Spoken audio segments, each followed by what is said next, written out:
It's the middle of the night. You're home alone. And what do you hear? A knock at the door. You check out the window and you see nothing. Now you're scared. You lock all the doors, turn off the lights, pull up the covers, but you can't sleep. Maybe it was just your imagination. Or maybe there really is someone out there trying to break in. On January 12, 2010, Joann Romain had somewhere she needed to be. It was a quiet evening service at the First Presbyterian Church of Grosse Pointe Farms, Michigan, just off Lake St. Clair. She joined the small group of regulars who gathered there every Wednesday night. Less than an hour later, her car was found parked outside the church. It was locked. Her purse and keys were inside. And in the snow outside the car, only one set of footprints, leading toward the lake and then stopping.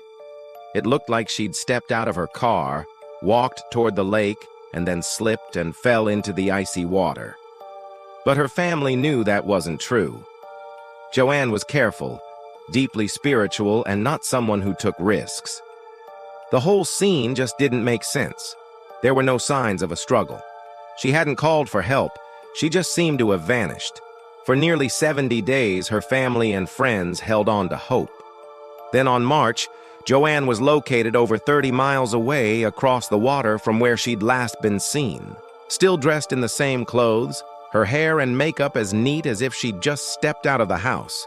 Her appearance was so untouched that it raised more questions than answers. The officials stuck to their story, saying she'd fallen through the ice and somehow managed to walk 30 miles to the nearest town.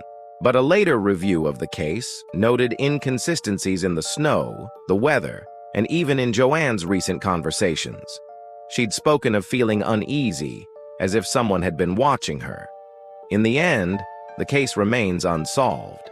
But those who knew Joann are convinced something isn't right. She didn't just disappear.